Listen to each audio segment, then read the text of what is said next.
Okay, and this will be the agenda for today. I will briefly introduce you to our UNOOSA Access to Space for All initiative. After that, we will have presentations from 4 speakers. The first will be Otavia, who is our communications officer at UNOOSA. After that, we will have Clive Simpson, managing editor of Room. After that, Brenda Martinez Garcia, who is a journalist at Prensa Libre. And finally, we will have Torsten Kriening, publisher and CEO of Spacewatch Global. At the end, as I mentioned earlier, we will have a roundtable Q&A, so make sure to write in all your comments and questions by then. If you use social media, please use the hashtag Access to Space for All and mention us at UNOOSA so that we can engage more people.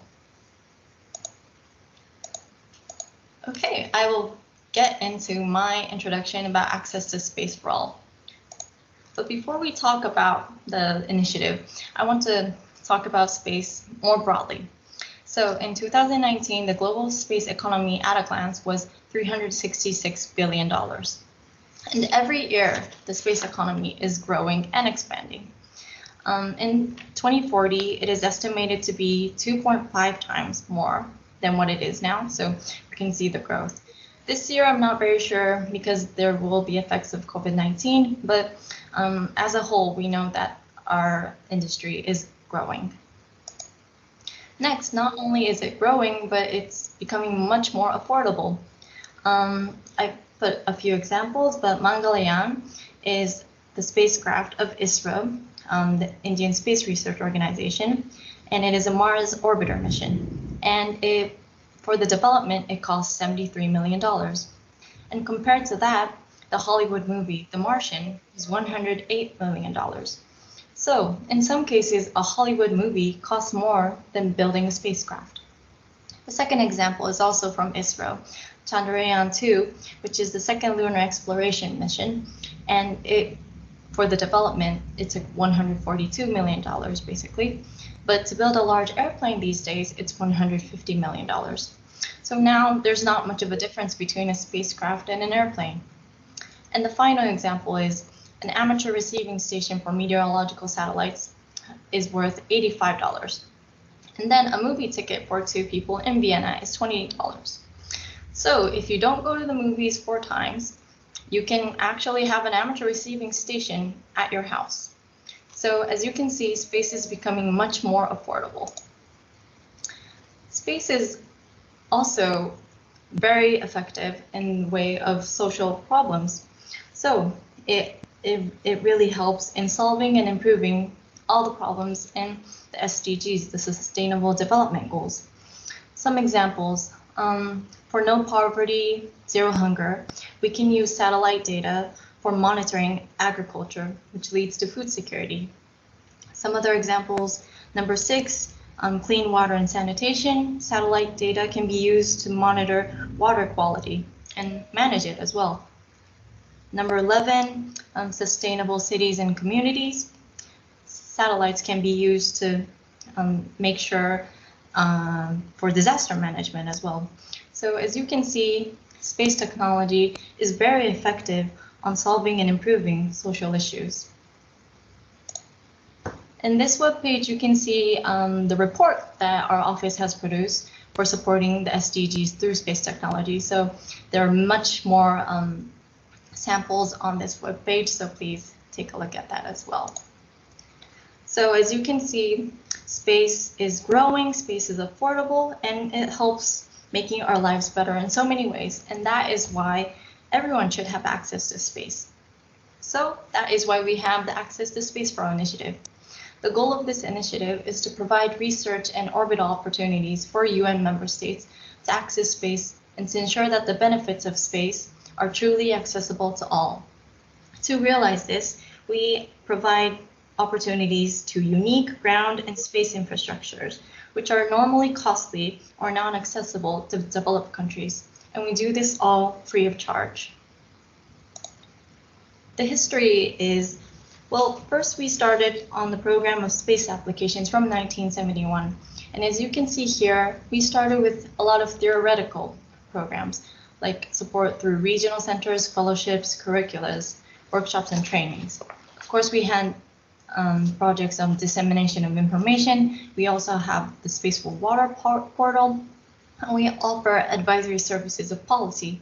But through our Access to Space for All initiative, which we established in 2018, we are able to provide more practical and hands-on trainings. Currently, we have 7 programs organized under 3 tracks in the Access to Space for All initiative. In the hypergravity and microgravity tracks, we have 5 programs. Under the satellite and development tracks, we have 2 programs. The blue ones are the active opportunities that we have now, and the red ones are the identified gaps, and we are working on them with new partners. From here, I'd like to introduce some of the programs that we have. So the first one will be the fellowship program on the Large Diameter Centrifuge Hypergravity Experiment Series, HyperJES, which is in collaboration with the European Space Agency, ESA. Here we provide opportunities for hypergravity experiments at the LDC facility and ESTEC in the Netherlands. We are preparing for the next rounds for this one. Another opportunity is the Drop Tower Experiment Series. This is in collaboration with DLR, the German Aerospace Agency, and ZARM, the Center of Applied Science Technology and Microgravity. In this program, we provide experiments at the Bremen Drop Tower. Right now, we are preparing for the next rounds for this one as well. Next, we have Accessing Space with the ISS Bartolomeo platform, which is in collaboration with Airbus. In this program, we provide external payload experiments aboard the Airbus Bartolomeo on ISS. Currently, we are running through the selection process for the first rounds, and hopefully we will open rounds for next year for the second round. Next, we have the cooperation on the utilization of the China Space Station, CSS, which is in collaboration with CMS, China Manned Space Agency. We offer payload or facility experiments inside and outside of the CSS. We have chosen the first round winners, and they are under development, and we are currently under discussion for the next rounds. Here we have the Sierra Nevada Corporation's Dream Chaser. We are currently in discussion with them now, and we hope to open an opportunity for all of you soon. Next, we move on to the satellite development track. The CubeSat deployment from the ISS Japanese Experiment Module, KiboCube. This is done in collaboration with Japan Aerospace Exploration Agency, JAXA. Here we offer CubeSat development and deployment for educational or research institutions from developing countries. We will open the next round hopefully in December 2020, so please make sure to check our websites. Next, we have Accessing Space with Vega-C, which is an opportunity we just opened. It is done in collaboration with Avio, and it offers a CubeSat launch opportunity. As I mentioned, the applications opened just in October, and the deadline is April 4th, 2021. We will have another webinar dedicated to Vega-C later on in November, so please make sure to check that out as well. All the documents for the opening of this application is up on our website, so make sure to check that as well. I'm sorry I just rushed through all of the programs in the initiative, but you can find all the information on UNOOSA.org. Now I'd like to briefly explain about the series of webinars we have. So right now you are in how to raise awareness and engagement about the audience about your project. After that, we will have more on space law and regulations. We will have one called Ask a Winner, which we will bring in all the winners, not all the winners, sorry, the previous winners from all the programs that we have, and they can advise you and give you tips on how to go through the program. We will also have one on AI, and we will also have another webinar on space engineering basics. We will also have webinars dedicated to each program. So for drop tests, we will have one on the 18th of November. Vega-C, the date is not decided yet, but we will have one in November. And for KiboCube, when we open the application, which will be in December. Okay, so I think we are ready to get into the contents of this webinar. One thing I need to mention is why we are talking about raising awareness and engaging the audience for the initiative. Thing is, in the initiative, Each program, we ask the applicants to submit an application form, and in that application form, we ask for a communications program, communications plan, and in that plan, we ask them on how they plan to raise awareness for their project. Therefore, in this webinar, we are hoping to help all of you to make sure that you can learn the tips on how to effectively raise awareness and make an effective plan. Our first speaker is Otavia Pesquet, Communications Officer of UNOOSA.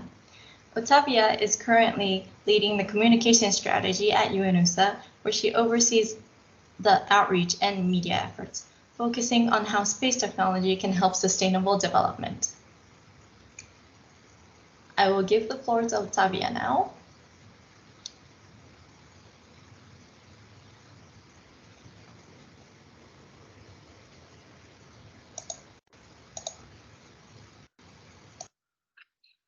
Here we go. I hope you can see that. So how to win analysts through effective communication? First of all, why should you communicate about your project?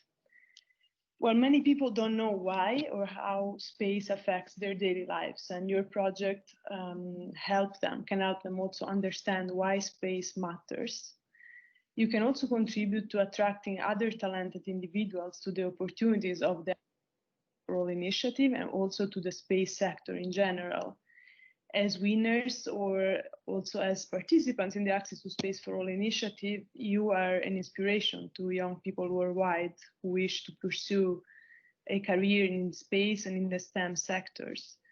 Also, I've worked with winners of the Access to Space for All opportunities in the past, and some of the projects that we have seen have amazing value for their community and beyond. So it's really important that this value is properly communicated, that people know about your project and your research, which you might think that your research is niche or is maybe better understood only by professionals, by space engineers or by people with advanced knowledge of your sector. But it's also very important to communicate why your project matters to the general public, to have support for your research, to have funding going forward, and to give back to the donors and partners of the initiative as well. Which tools should you use to communicate? We are going to look at some examples, which it depends on the audience that you are trying to reach. And I'm also going to talk about how we can help with that. So social media, as you might know, UNOOSA has several social media channels: Twitter, Facebook, LinkedIn, Instagram, and YouTube, mostly. Each of these has a slightly different format and audience. Some of you may be familiar with that. You can easily reach thousands of followers. For example, our Twitter account has over 24,000 followers, our Facebook over 21,000, and so on. And you can reach out to me at any time during your project, not just when you complete it, but also when you reach any milestone, to prepare social media messaging on our channels and share it about your project. We have many followers from space agencies, academic institutions, leading academic institutions around the world, the space industry, the UN system. So it's a very easy and effective channel. We can also prepare a press release, which we circulate through the UN system in Vienna. It is circulated to around 300 journalists who cover science, space, and the UN more in general, as well as the diplomatic community in Vienna, so United Nations member states. Usually we always issue a press release when we launch a new opportunity under the initiative, when we select a winner. And we generally like to include quotes from the winning team so that they can hear your voice and why you're doing the project. We also run website stories, so on our UNOOSA website, about your projects. I'm currently producing a few of these. So what we do is I interview the winning team and we discuss together for about an hour, and then I write up your stories and I exchange with you on the drafting, and then we post it on the website. So, and social media, etc., so that people can look up and about what you're doing.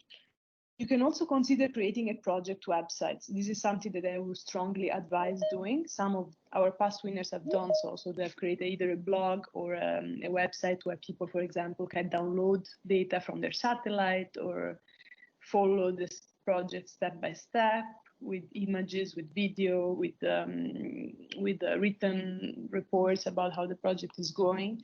It's really useful to have all this information in one place, and I think it will be also a useful reference for the future. Whenever in your career you talk about this project, it will be good to have this resource with everything collected together. You can also reach out to journalists, and we have the other speakers in our webinar today, I think will tell you more about that, how to pitch your stories to media covering the space sector. It's really important that you get some media coverage for your story.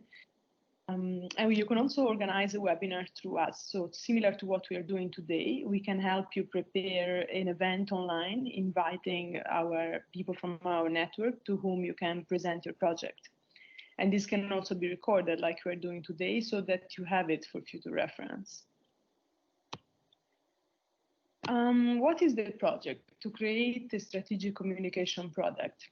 Here I put together some of the steps that one needs to consider when creating a communication strategy. So this will help you also to prepare this part of your application. You should think about, first of all, what is your goal? What are you trying to achieve with this communication? Do you want, for example, to get funding, to expand knowledge about the importance of your research, or just to win the application process? Who are you trying to reach and in which language? So, for example, on social media, we're not restricted to English. We can also use different languages. It depends who you're trying to reach. Seizing trends and opportunities. This is very important. We're going to talk about this also later, that you look at what is going on in the world and in the space sector around you and try to connect your project to these trends and to topics that people are interested in. I'm going to expand more on this in the coming slides. You should also identify partners, for example, influencers or any space sector leader that you know can help you amplify the message. For example, from the simplest move of retweeting your post on Twitter to helping you reach out to a media outlet. Any support is good to amplify your message. Which content can work best? Should I focus on fact? Should I focus on the human aspect of a story? I think usually the best answer is both. But remember that I think the human interest aspect of a story, so telling how you learn about the opportunity, how this opportunity changed your career, how is it going to help people who are the ultimate beneficiaries of your project. This is very important to attract the reader's attention.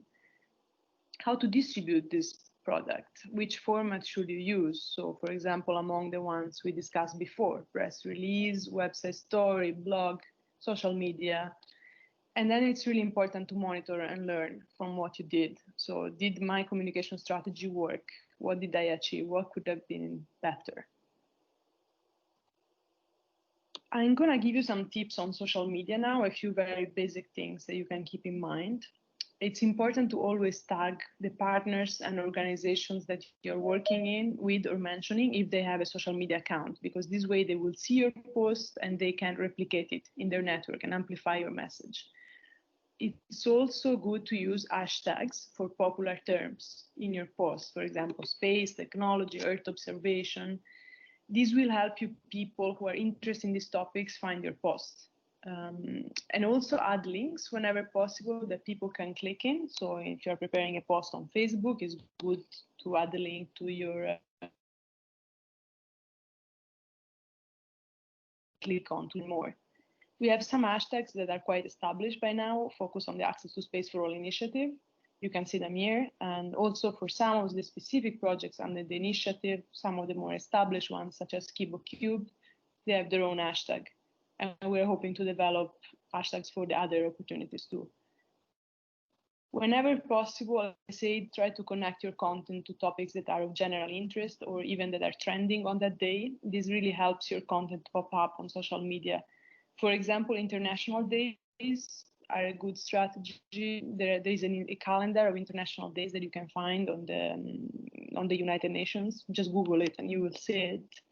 Some days that can be easily connected to your projects are International Day of Human Spaceflight, which is every day in April, Day of Women and Girls in Science, which is on the 11th of February every year. So making the link between your project and these days can help your content trend on social media, because these topics are going to be high up on that day, on the day when they're actually celebrated. Yeah, it's also important social media. Some projects are really technologically complex and not everyone can grasp what you're doing, but at the same time you should strive to make everyone understand what is the goal of your project, why it matters. So you should try to find the balance between targeting the very professional audience that you have for your projects, such as, I don't know, academia or the space industry, but also making sure that everyone understands why it matters. These are some examples of the posts that have trended more on our social media related to access to space for all. So the first one, for example, announces the winners of our Drop Test Fellowship to perform microgravity research at the Bremen Drop Tower. And the second one announces the winner of the Hypergas Fellowship to conduct hypergravity experiments at ESA. Why did this work in particular? Why did they have so many impressions? I think because the content was clear. It was exciting because it was the announcement of the winner. And there was also, in the second case, for example, a link to a press release where people can learn more about that. And some details of what is the project about. For example, the first one is about 3D printing under microgravity conditions. So that's really interesting, why it matters. These are a couple of more examples. So the first one announced that Kenya was able to deploy their first satellite through the Cube program, and then was followed by Guatemala this year. Very exciting news. And the second one is announcing the opportunity with Avio that we just launched to have a CubeSat launched through Avio. It's good to use images in social media posts. It really helps to attract attention to your posts. So always try to include some images from your lab, from your team, from your university, from the country, anything. It really helps the post pop up. It's also important that you capture your story during the journey. So do not wait until you complete the project before collecting the material. It's good to have material as you go along, because this will be useful later, such as pictures of the team, of any relevant moments in the lab, but also of your day-to-day work. Videos, if possible, are good, can be used later on. Just as a blog, as an Instagram story, there are many possible formats. Do reach out to us. We can help you discuss the possible formats and promote any milestones that you reach. It's also important to organize outreach activities in your own community. So, for example, university lectures, inviting local students to visit your labs, publishing updates about your work. And again, use visual elements such as pictures to go together with this material. It will help you attract attention. So some general tips on communication strategy. It's always good to focus on positive and human angles, as we already touched upon. People, especially at the moment, are overwhelmed and feel impotent in front of negative news. Your projects are a positive, winning news. It helps to bring something positive and exciting, tech and exploration, and to inspire others. It's also important that you add a personal touch. That's what I mean with make it real there. So share your own experience. How did you feel achieving this, winning this opportunity? How did this change your life or your career? And how does it affect your country's space sector? Also, quotes from your team are good to include. Also, really important, try to include actions that people can take to make a difference. So how can people interact with your project? For example, access data from your satellite, or check out your website page, become a partner for the initiative, visit our project site, attend a lecture, and so on. after people read your content, they're going to think, how can I interact with this? How can I get involved? And so it's really important that you provide options like this. And again, try to involve your local community in that. And lastly, I just wanted to give you some findings from the UN 75 survey. This is a survey that the UN did on the occasion of its 75th anniversary, which was just a few days ago. So it asked 100,000 people around the world what their priorities are. Their immediate priority that popped out the most is improved access to basic services, such as healthcare, safe water, sanitation, and education.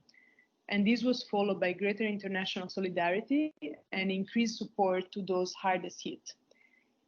Also, the main concerns that popped up were the climate crisis and the destruction of our natural environment. So these are the topics that people around the world have in their mind, that they're most concerned about. So always try to think how your research project fit with these priorities. Do you contribute to any of these priorities? If you're able to make that link, that will make your message much more powerful. Okay, I've reached the end of my presentation and I look forward to answering any questions you may have in the Q&A. Thank you, Ottavia. I think there was a lot of tips that people can already implement for their effective communication campaign. Next, I'd like to introduce Clive Simpson, who is managing editor of Room. Clive is a would-be astronaut with a wealth of down-to-earth writing expertise in the international space business for over 25 years. Clive has experience of working across all aspects of print and electronic media, as well as with general business, corporate, and space agency offices in the UK, Europe, and the United States. He trained as a journalist on leaving school and has worked in the industry ever since. Clive is currently a freelance writer and editor and managing editor of the international magazine Room Space Journal. He is a specialist in the global space industry and has written hundreds of news and featured articles, annual reports, websites, and blogs, as well as contributing to several books. I will share his presentation now, so Clive, you can start talking as well. Thank you. Thank you very much. Thank you for that kind introduction, and I'm very pleased to be contributing to this webinar, Raising Awareness.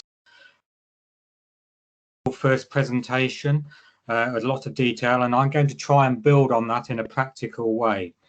So this is just a relatively short presentation designed to give you a practical overview on how to use the media as part of a communications plan, and specifically how to submit press releases and possibly articles if you like to look at doing it yourself. Of course, there will probably be many detailed and specific questions, and I look forward to the possibility of answering some of these at the end. First, a few words about Room Space Journal, as I realise many people may not have heard of it before, and I will be using it as a practical example of how to gain media coverage for your business in the space industry. Room is based in Vienna and was started 5 years ago by businessman Dr. Igor Ashbaili with the goal of becoming the world's first or the world's leading and high-level expert magazine covering everything related to space and the future of space exploration. It's also the official media publication of Asgardia, the first space nation. Authors include economists, scientists, entrepreneurs, probably like yourselves, visionaries, philosophers, politicians, people in the arts, and the leaders of international space agencies and, of course, space businesses. As well as being a print and digital publication, the magazine also has a busy news website, and we are always pleased to receive press releases from yourselves for possible publication on the website. Thank you. Next slide. So, what in general does the media offer to a fledgling or established space business or space company? Well, the media can support your business goals in the following ways, some of which we've heard earlier in the presentation, but I think it's worth reiterating them as we go through. So the ability to generate valuable sales leads, and that's quite obvious in many ways, and will increase the value of your business. Driving traffic to your website, delivering key company messages, and they go on to enhance your reputation as a business and personally too. The media allows you to position your business or organisation within the wider industry, and that can be quite important as you grow and develop.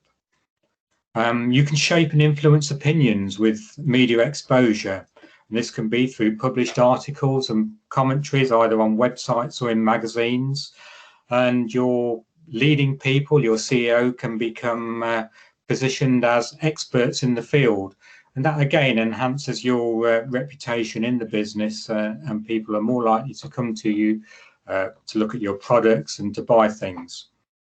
The media can also be used to defend and create or enhance the reputation of your business.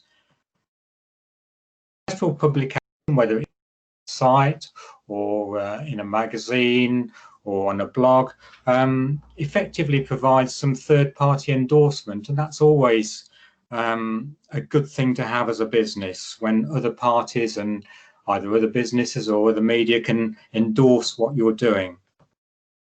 Articles or news items published in the media can also be given greater value by being reused on your own website or promoted, as we've already heard, through your own social media channels. So they're not just a one-off thing to submit to the others or to other parts of the media. You can make a very practical use of them as well. Thank you. Next slide. So some questions to ask yourself first before you start on this journey. And of course, for an effective media presence that works, strategy, and you need to ask yourself some questions at the outset, perhaps before you get involved in some of the detail. So what is your agenda? Why are you doing it? What's your business about? And who is your target audience? Who are the people that you want to reach? And after you've decided that, you need to look at what might be your key messages. What are the things you need to put across? What messages do you need to get out to your potential clients and other people in the industry? And who or what is your target media? Is it mainly social media? Can you do it through social media? Press releases, do you need to target specific websites that deal with your specific aspect of the industry? Or is it a combination of these things, magazines and other outlets across the whole media or the whole breadth of international media? You really need to have answers to some of these questions before you start writing your press releases and working on your media campaign in general. So what are editors looking for? And hopefully as a journalist and editor, I can help you answer that question. Be prepared to tell your story, both personal and business. And I think, as we've heard slightly earlier, that human interest is always good for the media. And you know that from looking at the TV news, from looking at other aspects of the media every day. But what else makes news? Obviously, a lot of business is not just about the human side, but it's about the products you make and the developments and the new things. And it's always new is news. So anything new that you've developed, that you're working on, a new project or a new technical development, anything new can be dressed up as news, and that's always worth bearing in mind.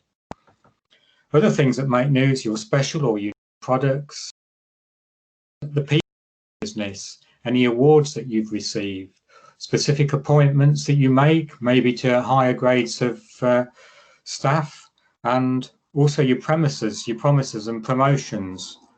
All these can add to your story. And the next slide, please. So continuing with the same theme, I would always say, and again, as we heard a little earlier, good news is news. So anything good that has happened in your business or that you feel you can promote will make a good news story. And when you come to talk about sales, that can be good. But really, It's not about profits. Profits are lower than your sales, so always talk about turnover. Use the highest figures. They sound good and they look good, and it's really about what you're doing in the business then. And new jobs, you can promote new jobs, investments, either that you're making yourself, people investing in your business. And of course, above all, any new discoveries or technological developments. These always make very good news stories or press releases. All of these can be part of your story and or form the basis of a press release. But do consider this. Right, I realise we've gone on to the next slide. I'm not controlling these myself. So what about writing a press release? I think I'll give you a few practical tips on how to do this.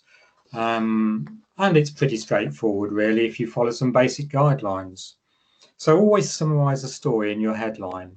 Remember, journalists and editors, whoever you send these press releases to, are always busy people. They often, or they receive many press releases per day in their email inbox, so they often don't have time to read them all in detail.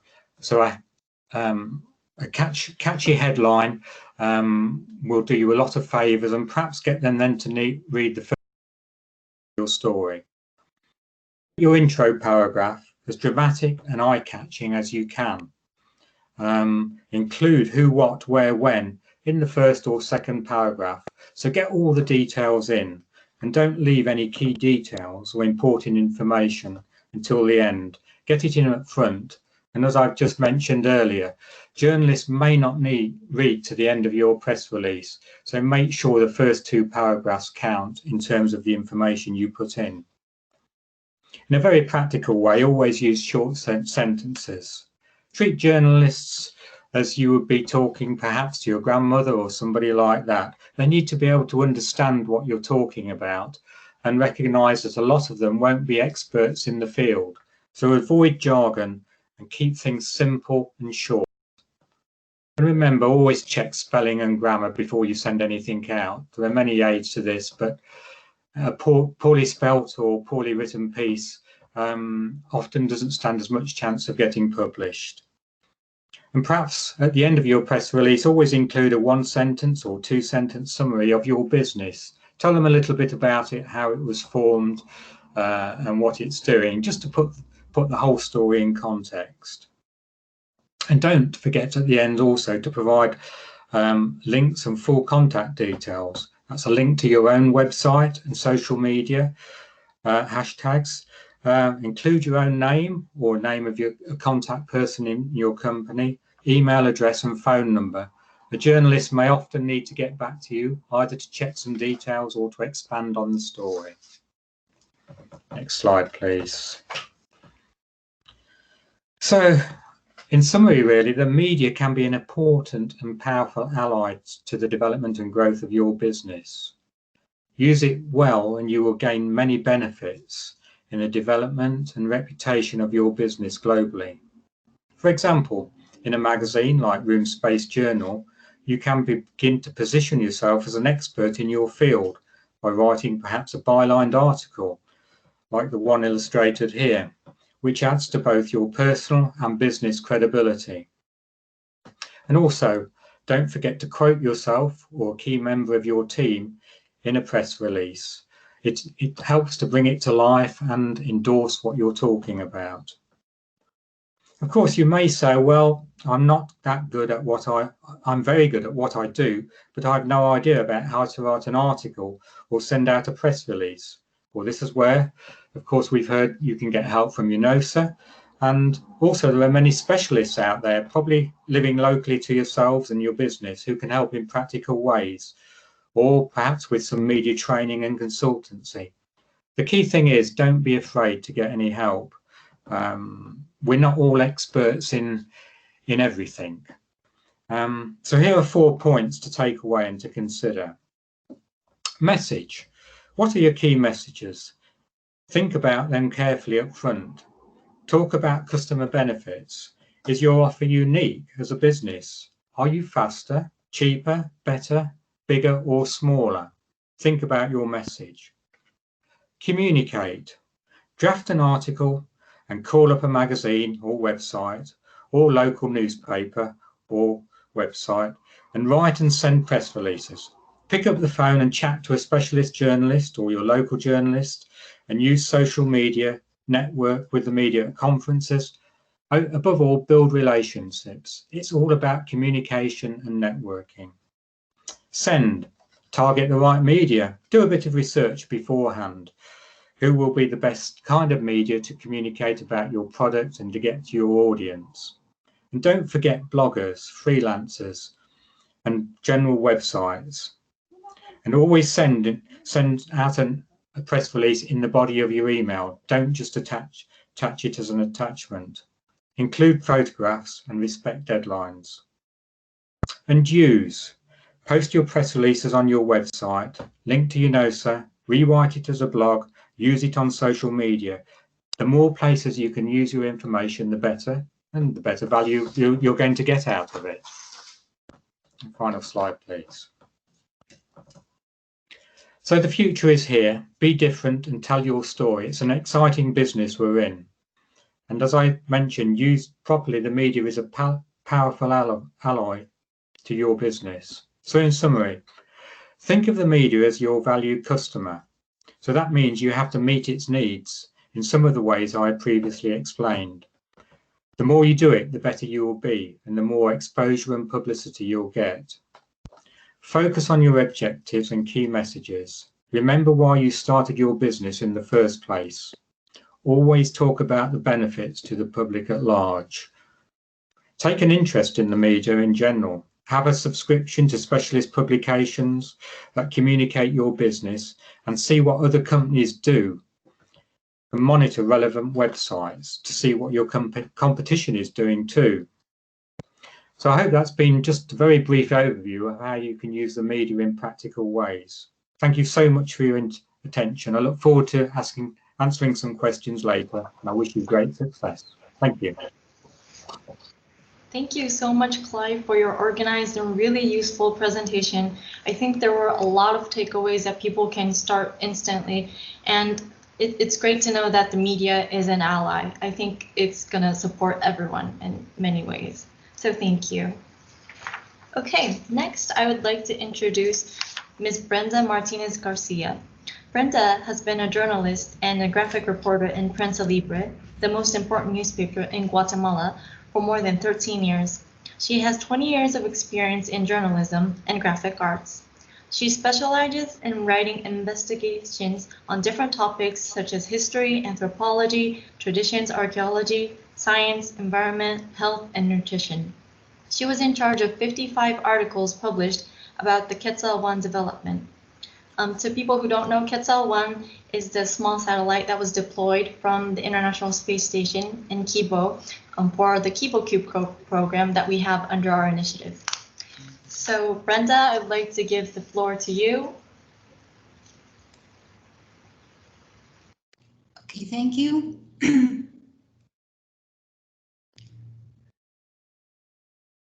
Can you see my presentation?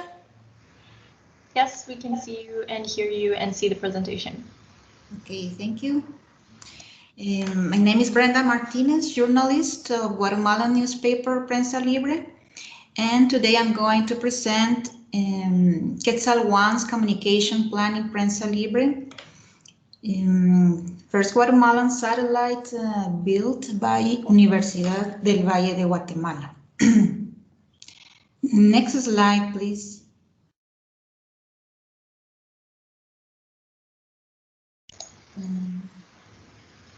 Brenda, are you sharing this presentation right now?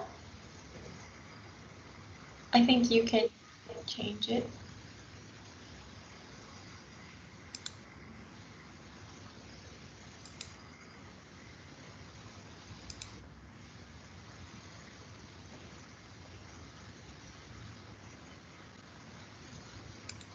Can you see it? Can you see the presentation? Mm-hmm. Is the second slide? It's still the first slide right now. Okay, can you show the second, please? Brenda, I'll share. Give me a minute, please.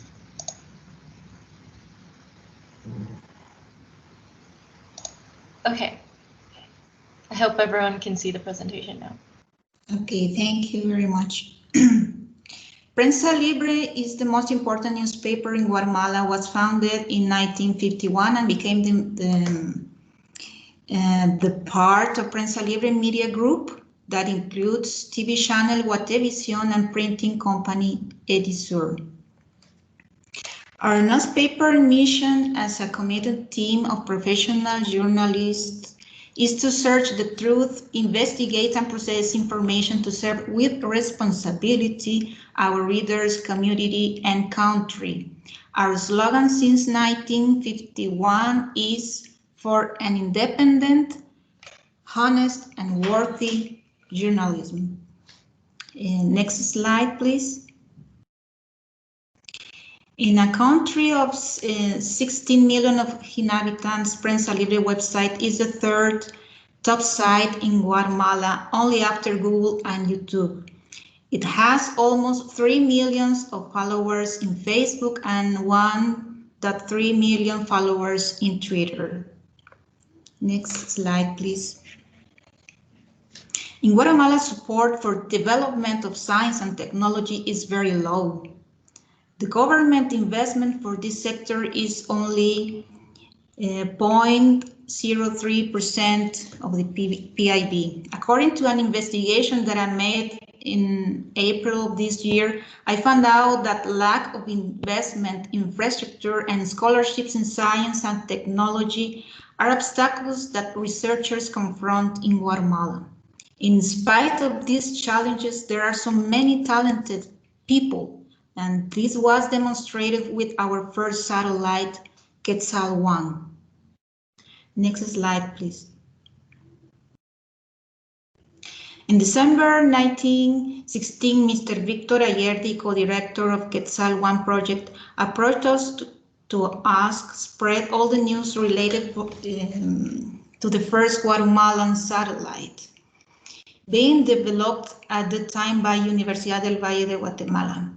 The project was selected as the winner of UNOOSA and JAXA's KiboQ program in September of that year, an historical and unprecedented event and achievement for our small country. Next slide, please. We believed in this project. Since the beginning, our newspaper believed in the potential of this scientific project and was confident that will be achieved in spite that students, teachers, and volunteers had no previous knowledge of experience building a CubeSat. Next slide, please. The project began with only 6 people. And over the years, almost 100 persons participated. We considered that this project was inspirational not only for our readers, but for our youth to demonstrate them that our country will have its first satellite and will enter to a new era of space research. Every Guatemalan was very excited, just like us. Next slide, please.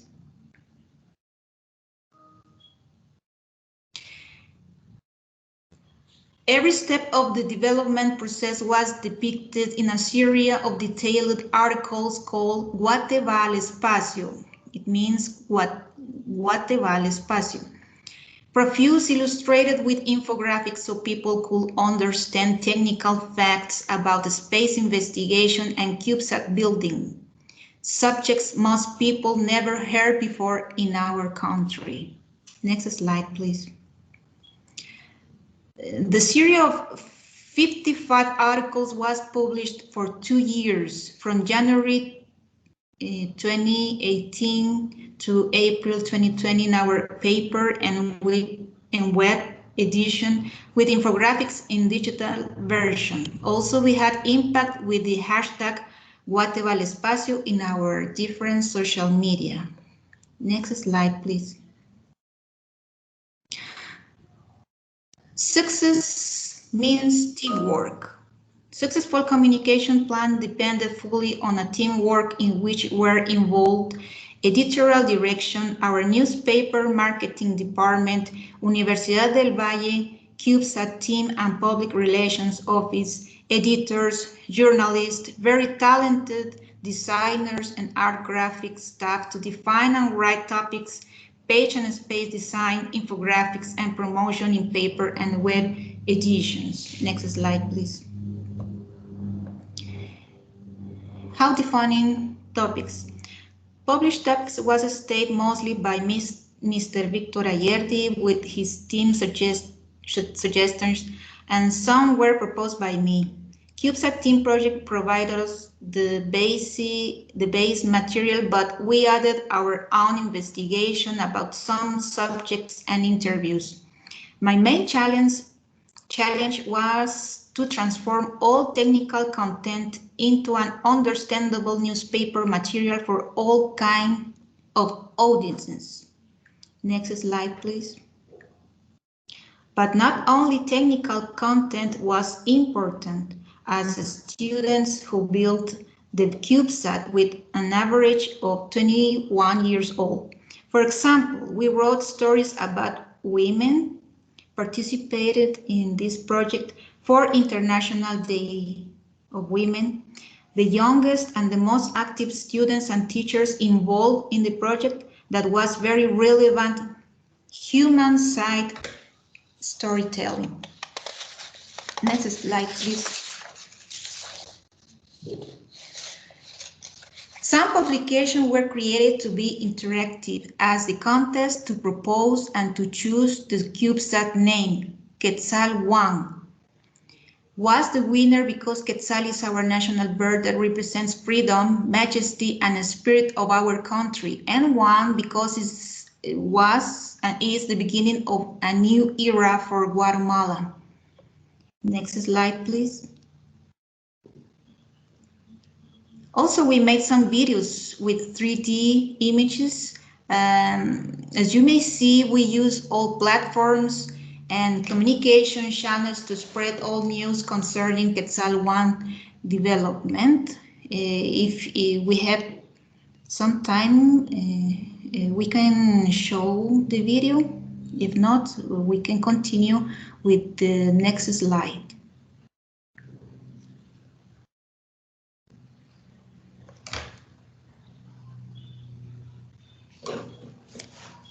Do we have time to show the video?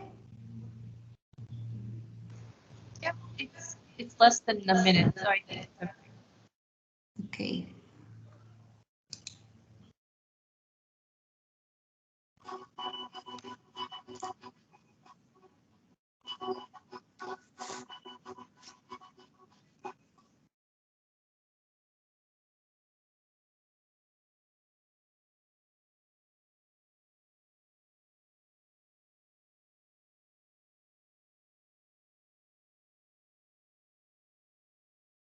Okay, the next slide.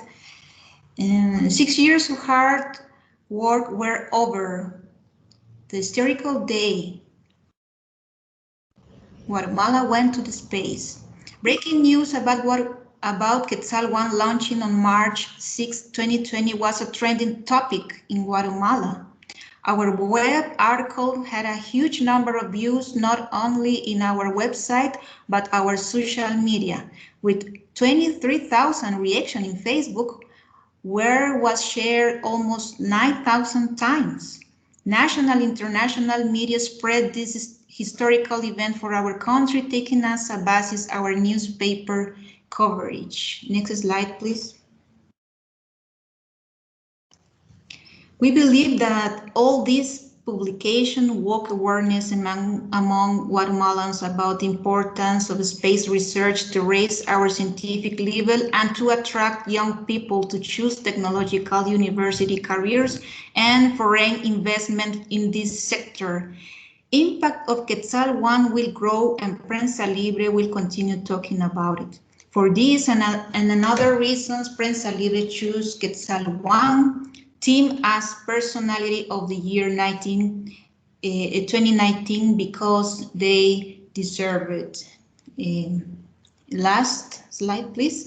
And thank you very much for inviting me to this webinar. And this is the image of our national bird, Quetzal. Thank you very much. Brenda, thank you so much for your inspiring presentation. I think this is one of the best examples of how successful, how everything is successful when there's a teamwork between the media and the actual team in the project. So thank you so much. Thank you.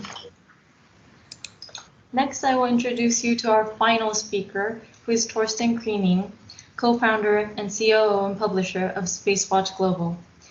His decades of experience in the space sector and broadcast industry range from PT Scientists, the private German mission to the moon, SCS, Lucent Digital Video, Bertelsmann, 3Com, to IBM. He is based in Berlin, a proud grandfather, and a motivated long-distance runner. Torsten, you have the floor.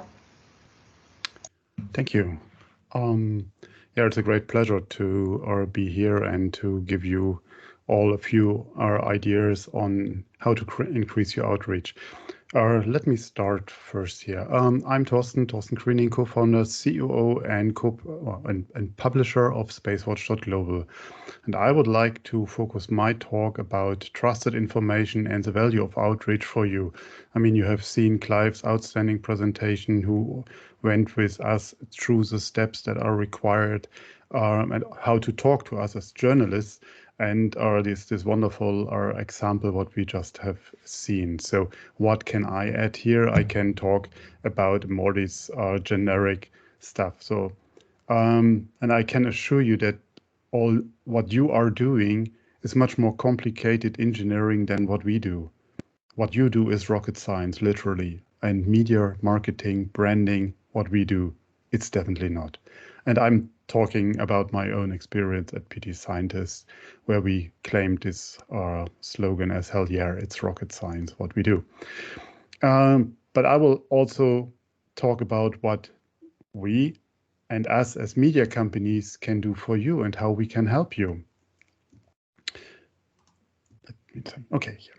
We are a Switzerland-based online platform for information in and about space and new space activities in a geopolitical context. And that's very important for us, the geopolitical element of that, because space does not stand on its own. SOAR Group, if you might have heard it, is our legal entity. We are operating in this market since over 5 years now, with 4,500 articles on our website and newsletters and so on and so forth. Very important for us and also for you is when we talk about credibility and trusted information, we based our values on Swiss neutrality. And everyone working for us has signed and to fulfill our Code of Ethics for Journalism, or this International Code of Ethics for Journalism. We want to be an independent voice for global space. So, and we want to be your reference. If you're looking for something interesting or something about space, then come to us and you can be sure that the information on our website are trustworthy. That also means if you send us something, we expect from you that your information is trusted and we can go into the details and so on. But I will talk about it in a moment.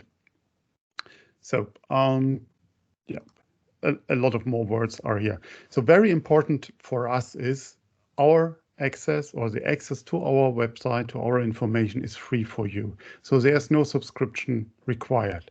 Why are we doing it? And that's something that we decided as a management team a few years ago is we want to be compliant to the SDG number 4, equal education, because we want to enable all of you, regardless where you're from, regardless if you're rich or poor, to the same information, to the same quality of information, that it's not something for somebody who is privileged.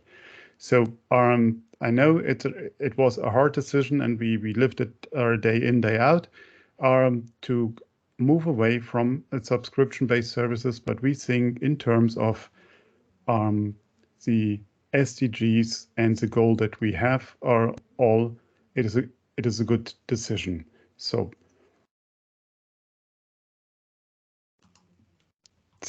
who we are. I know many of you are already familiar with our website, our bi-weekly, our daily newsletters, and our event series. So our Space Cafe podcasts, or Space Cafes, for instance, our Space Cafe podcasts, but where our latest episode, number 14, went to all the major platforms yesterday, and featuring the space philosopher, Professor Jim Schwartz, where we talked with him about the philosophy elements in space. And that's a very important angle, and shows us also the facets of the business where we are in. We are also opened a fan shop online for you, where you can support us actively and become a space watcher, because that's how we brand it. In case the pandemic, not in case, no, as we are sure that the pandemic will be over at one moment of time, then we will also start again our space cafes physically in our cities around us. In our case, or in my case, is Berlin or Bern, Zurich, or wherever. In terms of our events, which are a great source also for information, if you missed any of these, the space cafes have an archive available on our website in the event section and on YouTube. And just to give you an idea how fast we turn our videos, yesterday evening, or yesterday at that point of time, I had the Space Cafe with Malcolm Davis from Australia, and an hour ago we put this video live on our website, so recorded that you can see that. So we try to turn it around very quickly. Just to summarize, we can help you with marketing, with outreach on our channels, so you can concentrate on your cool stuff you do, because that's important, and that's cool space stuff. But, and I think we mentioned it earlier as well, sooner or later you need your marketing team in your own entity. You heard about this need from the previous speakers. Why is it important? So, but on this way, come to us, we can help you. I think any of us are or will not reject your request if you ask for help. Just ask. So to give you an idea of a few of the formats that might be interesting for you or your peers, we have started with some special space cafes. One is the Space Cafe Black Ops by Ralph Thiele, with the first session on the 12th of November. Again, all these events are for free. You can, and everybody can access that. We talk here very open about the LEO MEO military applications and developments. And also our friend Moriba Jah has his own series of space cafes called Moriba's Vox Populi, where he talks about space and environmentalism. And many of you are thinking towards CubeSats, but CubeSats, as we all know, come with a threat. And that's something what Moriba is focusing about: space security, space safety. So the next one is planned for the 3rd of December, and you're highly invited. On our regular series of web talks, just to give you an idea about the speaker and the quality of speakers, in the next weeks we have lined up Chris Stott from Mansard, then followed by Ole Docker from Spaceport Norway, and Mari Eldholm, also from Norway, to talk about Norway's space ambitions. These are very short 33-minute formats, just to really go deep to the core of the information. But you're all invited to join the Space Cafes, not just as an audience, also as a speaker, if you have something interesting to talk about. All these events are online on Eventbrite. So the most important part here is, how can we help you? So how can you talk to us? It's very, very easy. You just send us an email and we will respond, or you send us a LinkedIn message or Facebook or Twitter or whatever channel you preferred, and we will help you and guide you on your way. If you send us your press release, if you send us your opinion paper, our editor-in-chief and his team will review it and come back to you. Everything we are doing is based on also the same principles that Clive mentioned earlier. But again, don't forget, become a space watcher. Thank you for your interest, and I'm looking forward to your questions later on. Thank you, Torsten, on your presentation on how to engage with you and the media. So we have a lot of questions already in the chat, and I'd like to start with answering all of those. First, I just want to mention to people who just joined in, it would be great if you could write in which country you are from, and we want to make sure we know who is coming from where, and yeah, that information would be very helpful. So I am going to open the chat to see the questions. Okay, I think the first question goes to Otavia. How does the process work for winner in the initiative? Can we include UNOOSA in our communications plan when applying?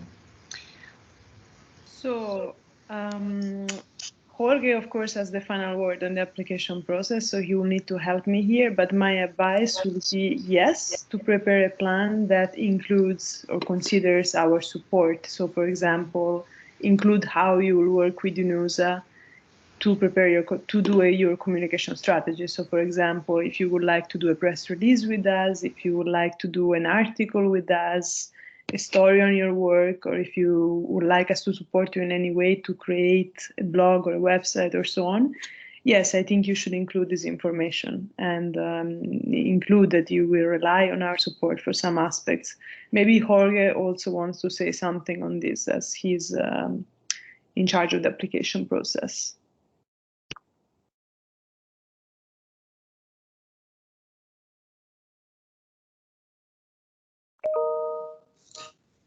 Thanks, Otavia. I was actually writing in the chat. Definitely, I completely agree with you. It's a resource that you definitely can use. But what we need to do is, what we need to see is basically that you have a plan, not that you are saying, well, we have a communications plan done by UNOOSA. No, that doesn't work. You need to explain what you want us to do. I mean, you have seen the many of the different things that we can offer, and you need to explain how you are going to use those, if you want to use those together with the office. Of course, we cannot commit to whatever you are writing into your communication plan, but it's useful for us to see how you envisage that cooperation to go forward. So please do so. And please give us as many details as possible. Thank you, Jorge and Octavia. I guess we'll go to the next question/comment, which is from Ivan. Great suggestion on using international days. Have you noticed a difference in number of impressions? So maybe I'll ask Octavia and also Brenda, because she mentioned International Day in her presentation. So maybe Octavia, you can tell us first. Yes, in some cases, yes, we have seen an increase in impressions when referring to the international days. I would say in most cases. However, I have to warn you that some days are more popular than others. So it also depends on the topic you're picking. So some of the most popular days that I've seen trending on social media are, for example, International Day of Women and Girls in Science, has worked very well with our project, which is on 11 February. It was trending even for a week before, because there was some social media ongoing about women in science for the entire week leading up to the day. So often you can also use the window of days before the actual celebration. Some other days are a bit less known, so they will be trending less. It depends. But yes, in general, I think they can definitely help build up impressions. Thank you, Octavia. Brenda, do you have anything to add on how effective it was for your side? Yes, definitely. International days help to attract our readers. For example, when we publish an article on International Day of Women, and for our Independence Day, we published an article about Guatemalans that are related or linked with space investigation in another countries, and had we had a huge readers of these articles. Thank you. Thank you, Brenda. Yes, I think it's very effective to always use these events and link it, and then you'll trend or you'll have more engagement. So yes, make sure to use every chance you have. Okay, the next question would be from Katrina. My question is related to branding. What would be your advice for effective branding of a project? I think I'd like to ask this to all the panelists. So maybe I can start with Clive. Do you have any advice on branding a project? Yes, well, I think branding is vitally important to a particular project because what it does is it helps the project be identified in the minds of people. So if you look at some of the, particularly the European Space Agency's Philae project that landed or went to an asteroid, the branding on that was very high and they turned it into a bit of a character. But I think in terms of branding, really what you need to have is a good name, a memorable acronym, and maybe look at some design for a catchy logo, a simple but effective logo that will log in people's minds. And so, yes, I do think branding is important for a project because it does help you sell it both in the media and to your clientele. Thank you, Clive. Torsten, do you have anything to add regarding branding? I can second our Clive in what he said. I mean, it depends, of course, on the level we are talking here about. I mean, if I'm just raising a name like Curiosity, everybody of us would recognize and map that direct to a Mars rover of NASA. If you talk to people on the street about Curiosity, they would say, yes, I'm curious. What is it about? The point is, what is the context? And that goes back what Clive started his presentation with is, what is your goal? What are you aiming? What is your target audience? What do you want to achieve?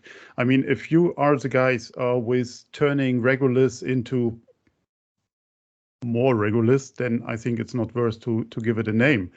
Or if you dig water out of it, or in the super efficient way, sure, give it a cool name because you want to sell it, you want to market it later on as well. So, and that comes into the equation. So there is not a single simple answer to that question, in my opinion. So, but absolutely, if you have a cool project and you're behind this project, give it a great name. It definitely helps you, your team, to go over with it. And just coming back to I experienced at PT Scientist, we had this cool Audi Lunar Quattro. Okay, it never made it to the moon. However, this thing had at least the branding, and we were about to look for a cool name for this rover. So, are you naming your own car? I mean, many of you does. I'm quite sure. At least my parent generation have done it always, or give their car's name. So, but it's just a personal thing, and I think branding helps also internally. But again, that is just my. I don't want to call it advice, just opinion. Thank you, Torsten. Maybe I can ask Brenda as well. I believe Quetzal One was branded beautifully. They had a beautiful logo, and I think it helped a lot when you're on the media side, when you were publishing your articles. So if you have any advice for branding, Brenda, that would be great.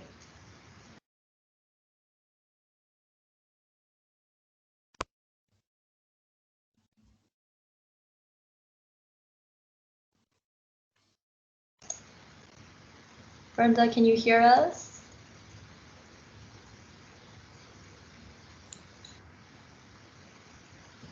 I'm sorry, I'm here. Yes, great. I had a phone call. Can you repeat, please? So the question is advice for effective branding of a project. So what would be your advice for branding of a project. And I just mentioned that Quetzal one had a beautiful logo. It was, I believe it was branded very, like in a very good way. And I think the branding helped a lot when you were publishing your articles from the media side. So if there's anything you can say about branding, that would be great. Yes, as I told in my presentation, we had a logo that was designed by our team and by Universidad del Valle team and our marketing department, so can attract most readers and Guatemalans attention to this project. And for our series of articles, What te vale espacio, people right away thought about the project, linked the project, and they saw that it was the first satellite of Guatemala. When they saw this this logo, and very important was the hashtag, so people can read every article in our social media, and right away they was identifying with our brand with these two logos. Thank you, Brenda. Otavia, do you have anything to add on the branding? Not exactly on the branding. I mean, we already talked about logo, and I think the other speakers really answered this very well. I think a way of branding is also how to make your story unique. So what's your unique point of view? Why are you telling this story and why it matters? So that's really important that when you communicate, you present something fresh, different, personal, with a personal touch about why it matters for you. That would be my advice. Thank you, Otavia. Okay, I'll move on to the next question from Alejandro. What about if I have a project that is related to SDGs? Would it be picked up by media? So I think a lot of the panelists have given advice on how to make an article, but maybe if I can have answers from everybody. SDGs is always something that is important and interesting, but to make it more effective, to make it more catchy for readers, how would you actually brand it? How would you bring it to the media? Is there any advice that you can give? Maybe we can start with Torsten. Sure. SDGs, I mean, if you have a project that is related to an SDG, then it's still a project, and the SDG you fulfill or you aim for is, from the project point of view, just an effect. So, and why shouldn't media relate on that? So I can tell you that we have a number of reports and our news or stories about projects that are related to SDGs. Might be in hackathon, might be other events under this logo. So SDGs are part of most of the work we do if we relate to that. And so it will be used by the media, but it is very hard to have a story just on an SDG without any context, or that it doesn't stand on its own. I hope that makes sense. Thanks, Torsten. Clive, yeah, if I can ask. Yeah, I think I would very much agree with Torsten on that, yes, they're a very general concept, and you need to sort of pick out something unique or individual to the SDGs so that you can basically have something to hang it on, because obviously there's a lot of competition for media space, so you need to look for that unique angle or something different, a particularly different aspect. It can't just be the general run-of-the-mill thing. You need to sort of pull something out of it that you can make your own, make unique. I think that's probably what I would say on that question. Thank you, Clive. May I ask Brenda as well for the SDGs?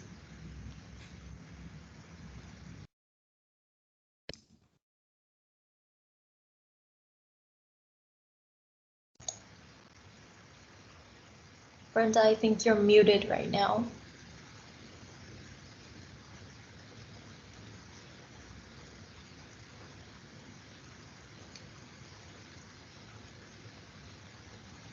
Okay, maybe I can go to Otavia first.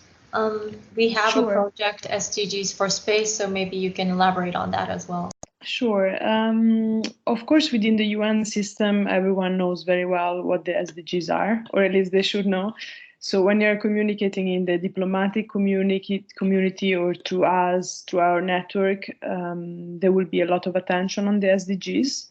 And I believe there is also a lot of attention beyond the UN community, but maybe they don't call them SDGs because not everyone is familiar with the SDGs format. Maybe you can call it sustainable development or be more practical and specific about the contribution you're making. So instead of, I would say that if you go to an external media, instead of referring to the SDGs, or in addition to referring to the SDGs, try to be very concrete and explain to people what your impact is, what you're trying to achieve, because they might not know about the SDGs, but they will for sure be interested in the impact that you're looking for and in sustainable development more generally. So you can target the language depending on where you're writing, where you're publishing. Thanks, Otavia. Okay, I think I can move on to the next question, which is, do you accept articles from anybody? Which I think is a really great question. Maybe Clive, can you start? Do you accept articles from anybody, or is there a specific criteria you use to choose the people you work with, or yeah? No, essentially we would accept articles from anybody. Obviously they have to meet a certain standard, although for example, if it was an article proposed, a press release for our website, we do have an editor who works on articles, so she would sort of maybe rewrite it a little bit if necessary, or adjust the headline. And to be quite honest, we find a lot of big companies, you know, big American companies, and that they'll send in what we would call very boring press releases, and we do have to have a work on those. So it is a question of not who it comes from, but how it's presented and whether we think it's an interesting story. And if it's an interesting story, yes, we'll accept it from anybody, but it has to be relevant and interesting. Thank you, Clive. May I ask the same question to Torsten?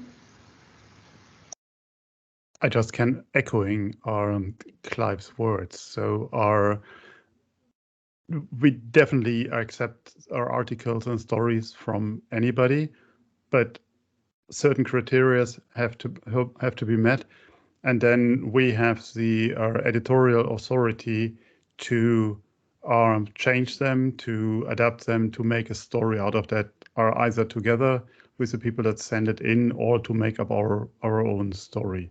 And that's it. I mean, we see it mainly on features, so or longer items or 1200 plus words, where we also work with the people that send them in to make them press ready. So take out all these marketing wordings and then put relevance into the story. So yes, we accept articles from anybody. Thanks for that. I think that inspires a lot of people. Okay, so the next question is from Katrina, who has a question to Brenda. I hope Brenda's not, Brenda's there. So related to the novelty, the satellite has been launched and spin-off Are spin-off stories being published after the launch? Is there still an interest? How do you keep people interested because the satellite is flying now? I see that you've answered it in the chat saying 55 stories were published, but are there any plans to do it further with the team from Valle de Guatemala, or do you have any plans to keep promoting the project? Yes, of course. Can you hear me? Yes, yes, we can hear you. Of course, we are planning another articles with the results that are preparing Universidad del Valle team, and they will give us to write further stories. Mr. Victor Ayerdi are preparing of this material, and of course we will, as I spoke in my presentation, we will continue talking about this historical project for our country,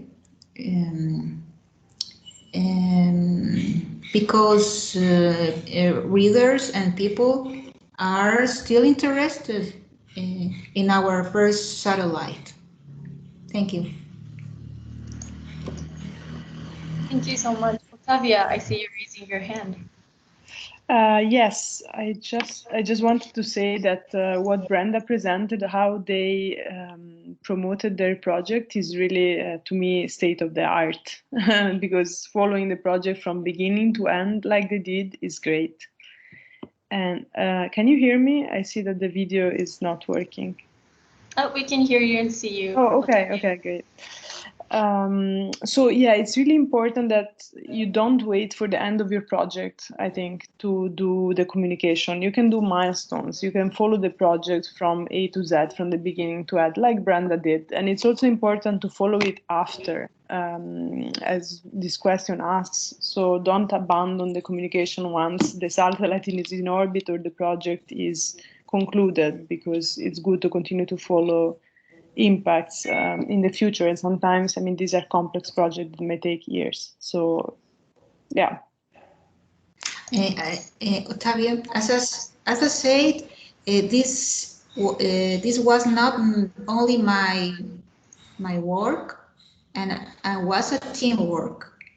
Everybody was involved in this project, in this plan communication, and that was so successful. Successful. Absolutely. Thank you so much. If I may, I see that Victor is in the chat, is in the meeting. If Victor from the Universidad de Guatemala can add anything from his perspective, as not on the media side, but from the team side, regarding how he involved the media, how successful it was in his plans. So sorry to bring you in, Victor, but would love to hear your thoughts on this. Thank you, Yasuki. Thank you very much. I think one of the great experiences of our project was this collaboration with Prensa Libre. It was very nice because without that, I'm sure that our project couldn't be known by a lot of teens and young people in Guatemala, which were the target we were looking to motivate with this project. So we had to work and prepare a lot of material. I think it was important to establish this partnership with the media, with Prensa Libre, because that also was important for us to know that we have to document, to capture pictures, to write articles, and that was good. So at the beginning, we prepare an index of possible articles. During the 2 years, we were publishing them each 2 weeks. We changed some of them. We discussed mainly with Brenda what we could publish, what we could add, what we could eliminate. So it's something that worked really good for us. It helped us a lot because we are not professionals in communication as a newspaper is. So it's something that I recognize as one successful story, and it was with the big support that we had from Brenda and Prensa Libre. Thank you. Thank you so much, Victor. I understand that you, the whole team documented the project very well. Is there any advice from the other speakers about how to document the project, how to, what kind of videos, what kind of pictures are effective? Any advice on how to do it effectively as the team from Guatemala did? Maybe Clive, do you have any advice? What would be of interest on your side to see? Well, I think it's been discussed before to document things stage by stage as the project develops. So I would definitely say that. And also photography is very important. And we always consider that a press release without a photo is less likely to get published. So certainly documenting progress, maybe people building things or working on things or bits of kit or even artists' illustrations, always a big help. So I would say that kind of thing is very important. I'm not too expert on the video side of things, but I'm sure that taking video footage and putting together small films is a big advantage as well during the progress of a project. But I would say just sort of documenting and keeping as much information as possible and logging the different stages and particularly milestones. If there's a milestone of a project, it's worth sort of recording that and promoting that at the particular time. Thank you, Clive, for the wonderful advice. Torsten, do you have anything to add on that? No, not really. I think it's important to also keep your own community informed of what you are doing. And I mean, just see the press of this extension of this community thing that you're talking to already. So, and for them, you have to prepare, or you should not, you have to, but you should prepare these also smaller milestones regularly. So there is no magic behind that.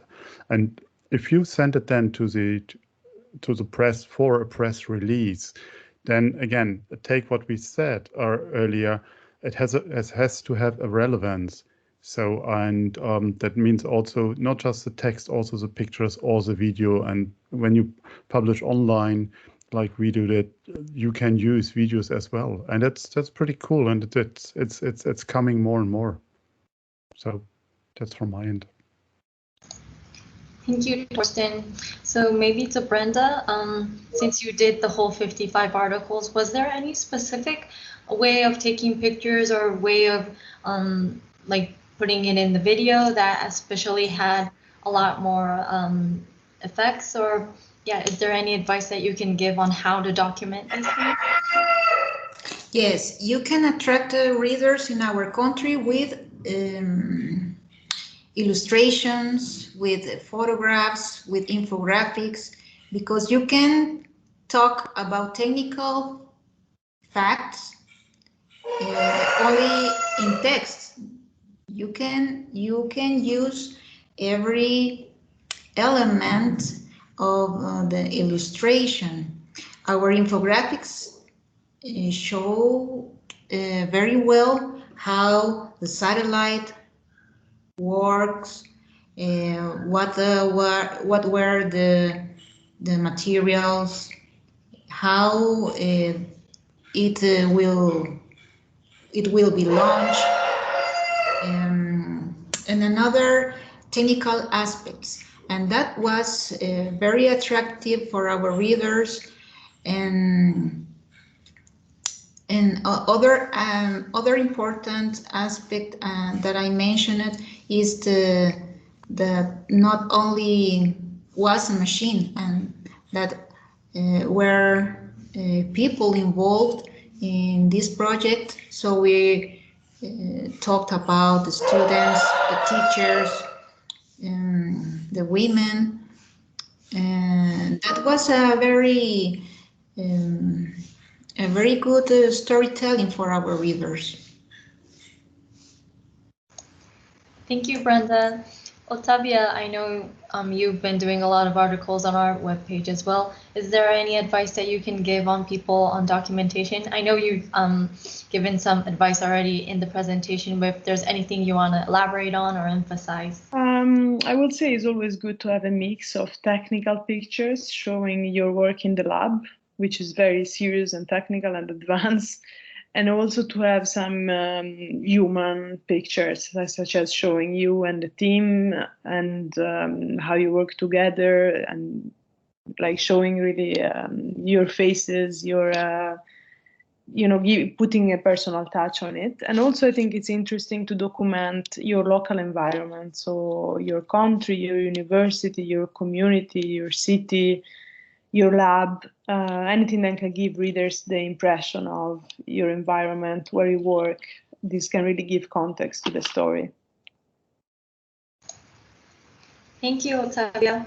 I think we answered all the questions, so I will ask all the speakers to really summarize one sentence the advice that you would give to the people who are going to apply to our Access to Space for All initiative when they actually build their communication plans. So one sentence, shortly, emphasize whatever you want as advice. So I guess I can start with Clive. Yeah, in one sentence, I would say make your project, your business as unique as possible. Thank you. May I have that from Torsten? Sure. I think be authentic, be trustful, be transparent, and be yourself. And I think that not only counts for applying for your program. It is very generic, but even so, it's absolutely true and needed in our communication. Thank you so much, Torsten. Brenda, can we have a summary from your side as well? Yes. Inspire and make dream children and youth that they can go everywhere and to the space also. Thank you, Brenda. And finally, Otavia.